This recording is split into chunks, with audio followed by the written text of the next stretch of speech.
Patuloy daw ang ginagawang pagbabantay ng Police Regional Office 3 o PRO3 sa Nueva Ecija dahil sa presensya ng mga pinaghihinalaang private army sa lalawigan. Ito ang inihayag ni PRO3 Director Police Brigadier General Jose Hidalgo Jr. kaugnay ng kanilang paghahanda para sa May 2025 elections. Matatandaan noong May 8, 2022 nang maaresto sa bayan ng General Tino ang 24 na individual matapos sumiklabang engkwentro sa pagitan ng mga security forces ng dalawang magkalabang politiko. Tapos eliminate yung mga private armed group, nagawa na natin yun, may mga nakumpiska na tayong mga baril ng mga suspected private members ng private armed group, may mga napakansel na tayo ng mga lisensya at permit to carry ng mga sinasabing members ng armed group. So those are the initial measures na ginawa natin. Tuloy-tuloy naman ito. Sa inilabas na kalendaryo ng Commission on Elections o COMELEC, nakatakdang magsimula ang election period para sa midterm polls sa January 12, 2025 at magtatapos ito sa June 11 ng kaparehong taon.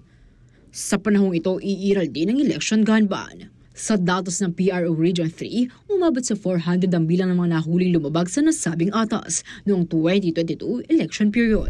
Yung election period naman ay hindi naman extraordinary yung task ng PNP. We've been doing this for quite a long time. Halos every 3 years nagkakaroon tayo ng election, may sumisingit pang barangay election. Hindi na bago sa amin ito. Kung baga sa amin ito. Samantala, magsisimula naman ang filing para sa Certificate of Candidacy o COC sa darating na October 1 at magtatapos sa October 8. February 11 hanggang May 10, 2025 naman ang nakatalagang 90-day campaign period para sa national candidates.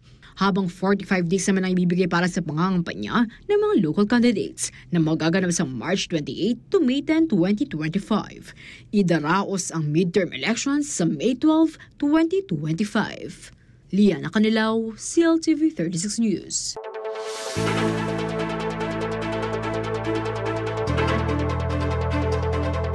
Matapos ang sunod-sunod na pagkakadiskubre sa mga illegal na Philippine Offshore Gaming Operators o POGOs sa Tarlac at Pampanga at ang utos ni Pangulong Ferdinand Marcos Jr. na total ban sa mga ito, lalo pa raw paigtingin ng House of Representatives ang kanilang pag-iimbestiga sa issue.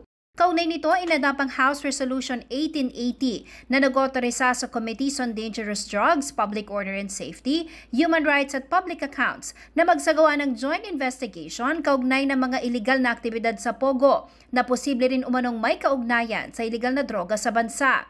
Ayon kay House Senior Deputy Speaker at Pampanga 3rd District Representative Aurelio Dong Gonzales Jr., paraan ito upang mapaigting ang pagtugon ng Kamara sa mga iba't ibang krimen na natuklasan sa mga illegal na pogo tulad ng human trafficking, sexual exploitation, torture at marami pang iba.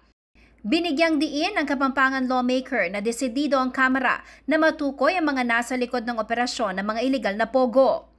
By authorizing this joint investigation, we will take a decisive step toward addressing these critical issues thoroughly and effectively.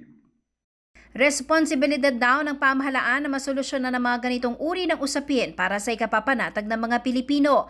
Kaya naman sa pagsasanib puwersa ng iba't ibang komite, mas palalakasin pa raw ang pagsisiyasat sa naturang usapin. We owe it to our citizens to ensure that our legislative process is thorough and addresses the root causes of these problems for us to come up with a comprehensive report and recommend the much-needed timely legislation. Lunes, August 5, nang magsagawa ng site inspection sa mga illegal pogo hub sa Banban, Tarlac at Porac, Pampanga ang ilang kongresista sa pangunguna ni House Speaker Martin Romualdez, kasama ang Presidential Anti-Organized Crime Commission o PAOC at mga local leaders sa lalawigan ng Pampanga. Tinugo rin nila ang kumpanyang Empire 999 Realty Corporation sa Mexico, Pampanga na nakitaan noon na mahigit 3 bilyong pisong halaga ng kontrabando. Dito idinadawit si Michael Young na naging economic advisor ni dating Presidente Rodrigo Roa Duterte dahil kapatid niyang isa sa mga incorporator ng nasabing korporasyon. 6 accounts niya, isa sa mga pinasukan ng pera ni Alice Go ay si Ho Jiang Yang. 3.3 billion ang umikot na account between the brother of Michael Yang and Alice Go. Establish siya ng AMLAC at merong nakapile na case sa Court of Appeals. I forgot the GR number, but we have seen there yung pera na umikot ni Alice Go at ni Hong Jiangyang. Dahil dito, sabi ni Romualdez, kailangan umano ang pagsasanib-puwersa ng iba't ibang komite upang mapagtahi ang business scheme ng Pogo at illegal drug trade sa bansa. The other committees here are working together to consolidate their efforts. Kaya maraming din bills dito sa Pogo, pero nakikita natin maraming interrelations na hindi kakayanan ng isang committee. Jennifer Salenga, CLTV 36 News.